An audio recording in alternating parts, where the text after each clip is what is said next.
आज हम बात करेंगे chapter 4 history in the earlier city के पार्ट 4 के बारे में।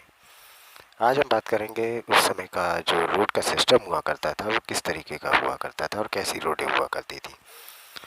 तो उस समय जो रोडें हुआ करती थी वो ग्रिड सिस्टम पर बेस्ड होती थी, यानी जो निचले जो शहर बसे हुआ करते थे, जो लोअर टाउनशिप हुआ करती थी, वहाँ पर जो सड़कें थीं या जो गलियाँ थीं वो ग्रिड सिस्टम पर बेस्ड थीं। और ये जो मेन सड़कें या स्ट्रीट या गलियाँ जो भी हुआ करती थी ये लगभग 800 मीटर लंबी और 100 मीटर चौड़ी हुआ करती थी और इन्हें एक लेन के हिसाब से सिस्टमेटिकली जोड़ा जाता था, हॉरिजॉन्टली और वर्टिकली।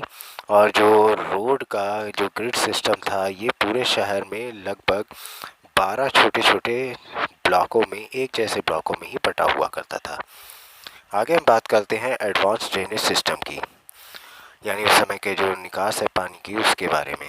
तो ब्रिक्स ऑफ फिक्स साइज, यानी कि ईंटों का साइज़ फिक्स था, स्टोन का साइज़ फिक्स था, वुड का साइज़ फिक्स था, क्योंकि इन सभी का इस्तेमाल जो था वो बिल्डिंग एक्टिविटीज़ में होता था। इसके अलावा जो रोड थी उन्हीं के सहारे ड्रेनेज का काम भी हुआ करता था और ड्रेनेज सिस्टम जो था वो काफ़ी ही उस दौर का इम्प्रेसिव और एलाबोरेट था, यानी हड़प्पन सिटीज़ जो थी वो काफ़ी इस मामले में आगे थी।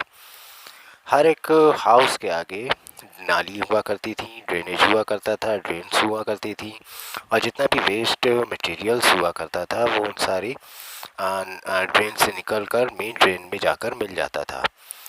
जो मेन ड्रेन्स हुआ करते थे यानी जो नाले हुआ करते थे वो शहर के बाहर हुआ करते थे, क्योंकि शहर में अगर ये होते तो उनको नुकसान पहुंचा सकते थे। इसके अलावा जितना भी जो वेस्टेज हुआ करता था वो उस बड़े से नाले से होते हुए शहर के बाहर होते उसको क्लीन किया जाता था। इसके अलावा जो मेन ड्रेन्स था वो कवर था ब्रिक्स से।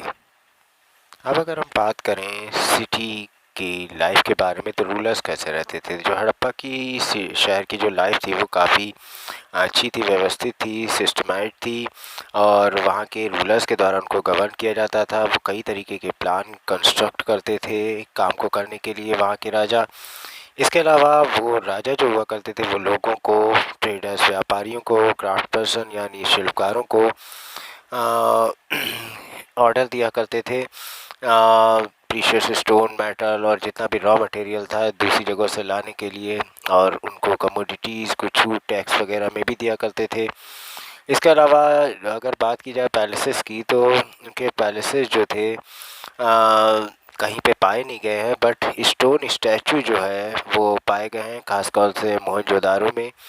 और इससे पता चलता है कि वो लोग जो थे वो काफ़ी अच्छे एम्ब्रॉयडरी यानी कि काफ़ी आकर्षक कपड़े पहनते थे और काफ़ी ज्वेलरी वगैरह भी पहनते थे।